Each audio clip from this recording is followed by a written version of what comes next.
मुळे परिसरात शिवसेना फोडण्यामध्ये अमित शहाचा हात होता असं त्यांचं म्हणणं. मुद्दा असा आहे ज्या संस्थेनं सत्कार केला त्यांना सगळ्या मुवमेंट योग्य वाटलेत ना. ज्या संस्थेनं सत्कार केला त्यांना एकनाथ शिंदे साहेबांचं नेतृत्व कर्तृत्व हे योग्य वाटलेलं आहे. त्यांनी घेतलेले निर्णय योग्य वाटलेले आहेत.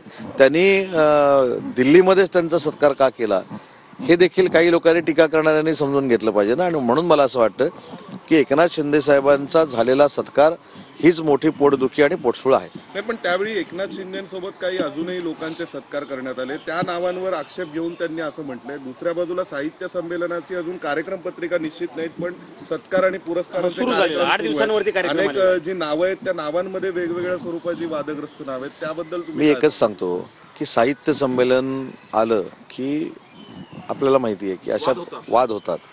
पण हे साहित्य संमेलनाचं वैशिष्ट्य काय? साहित्यिकांनी कुठं कॉन्ट्रोवर्सी निर्माण केलेली नाही. साहित्यिकांनी अतिशय चांगल्या पद्धतीनं समन्वय साधून हे देशाच्या राजधानीमधलं साहित्य संमेलन करण्याचं योजलेलं आहे. मग कोणीतरी वाद घालणारा पाहिजे, तर साहित्य संमेलन नाही तर गाजणार कसं? त्याच्यामुळं मला असं वाटतं साहित्य संमेलनामध्ये हे राजकारण आणून वाद घालण्याचा हा प्रकार आहे. साहित्यामध्ये राजकारणीय व्यक्तींना पुरस्कार देऊन राजकारण कोणी आणलं असं पण कालचा सत्कार हा साहित्य संमेलनामधला कुठला सत्कार होता? साहित्य संमेलनाचाच अनुषंगाने तो कार्यक्रम होता सर. अंग होतं. मुद्दा असा आहे गौरव म्हणून म्हणतात महाजी शिंदे मराठी गौरव नाही, पण तो साहित्य संमेलनाच्या अनुषंगाने अखिल भारतीय साहित्य संमेलन आणि सरद या दोन संस्थेच्या वतीने देण्यात आला आणि या दोनच संस्था दिल्लीमध्ये नाही, त्याचं उत्तर मी देतो. साहित्य महामंडळ ही एक स्वायत्त संस्था आहे आणि स्वायत्त महामंडळ ज्यांना संमेलन घ्यायला देतात ती दरवर्षी वेगळी संस्था असती आणि सरद यंदाचं संमेलन सरदने घेतलेलं आहे. तर त्याच्यामध्ये साहित्य संमेलनाच्या निमित्तानं या पूर्व सत्कार ही परंपरा आहे. दुसरं त्याच्यामध्ये महाजी शिंदेंचं नाव यासाठी घेतलं की दिल्लीचेही तख्त राखतो महाराष्ट्र माझा हे आपण महाराष्ट्र गीतामध्ये महाराष्ट्रातला प्रत्येक लहान मुलगा रोज म्हणतो. तर दिल्लीचे तख्त राखतो ही कवी कल्पना ज्यांच्यामुळे आली ते महाजी शिंदे आहेत. आणि महाजी शिंदेंच्या नावानं पुरस्कार जेव्हा द्यायचा आम्ही निर्णय घेतला तेव्हा तो सुरुवातीला लष्करी व्यक्तीला द्यायचं ठरलं होतं. पण नंतर जेव्हा त्याचा अभ्यास झाला, सदानंद मोरे सरांसारखे लोक होते की स्वतः महाजी शिंदे कवी होते, अभंग लिहायचे, ओव्या लिहायचे. महाराष्ट्राबद्दलची एक प्रतिमा ज्यांनी दिल्लीत येऊन तयार केली, देशभर तयार केली, तर त्यांच्या नावाचा पुरस्कार एकनाथ शिंदेंना देण्यामागे काही कारणं होती. त्यातली मी काल कारणं सभेत बोललो की ज्या साताऱ्यातनं ते आले तो सातारा तोच आहे. एकनाथ शिंदेंनी महाराष्ट्र सदन काश्मीरमध्ये बांधण्यासाठी असेल, पंजाबमध्ये बांधण्यासाठी असेल आणि ज्या प्रकारे काही कामं केली तर आम्हाला असं वाटलं की एकनाथ शिंदेंना पुरस्कार द्यायला पाहिजे. अजून एक मुद्दा असा आहे की महाराष्ट्रामध्ये कितीही काहीही झालं तरी दिल्लीमध्ये महाराष्ट्र एक असतो. सर्व आपण दिवसभर भांडलो तरी दिल्लीच्या व्यासपीठ इतकं मोठं व्यासपीठ नाही आहे सांगायला देशाला की आम्ही एक आहोत. म्हणून काल एकनाथ शिंदे साहेबांना बघा असं आहे की त्यांनाही निमंत्रण दिलंय. काय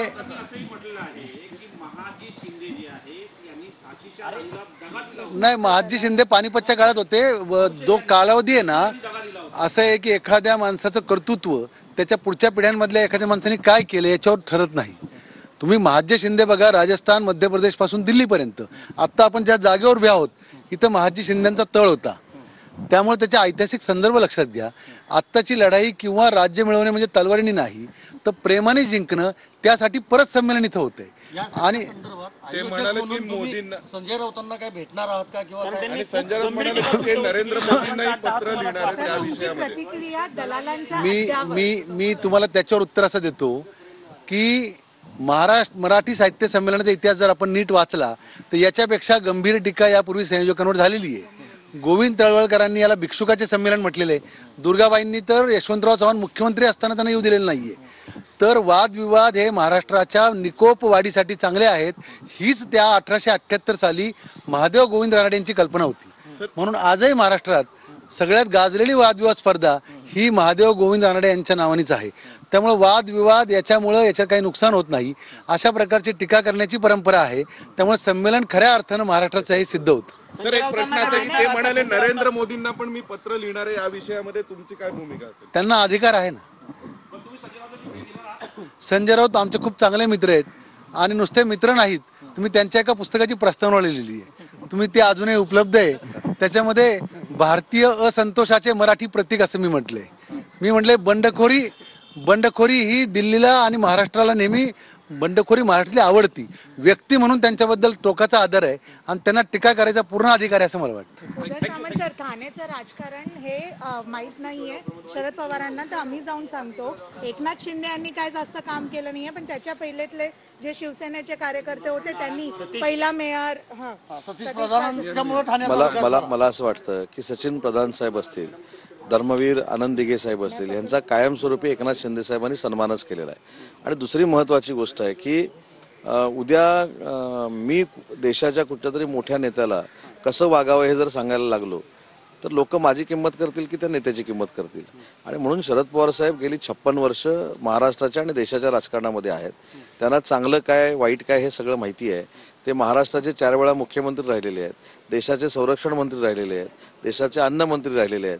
त्याच्यामुळं अशा माणसानं विचारांतीच एकनाथ शिंदे साहेबांचा स्वतःच्या हस्ते सत्कार केलेला आहे आणि ते त्यांनी जाहीरपणानं सांगितलेलं आहे. त्याच्यामुळं मला मगाशीच एक लाईन आपल्याला सांगायची आहे, ह्याच्यामध्ये कुणी कोणाचा सत्कार केला किंवा कुणी कुठच्या संस्थेनं केलं ह्याच्यापेक्षा जो एकनाथ शिंदे साहेबांचा सत्कार झाला आहे ते मूळ आहे आणि तो पोटसूळ आहे. Thank you so much.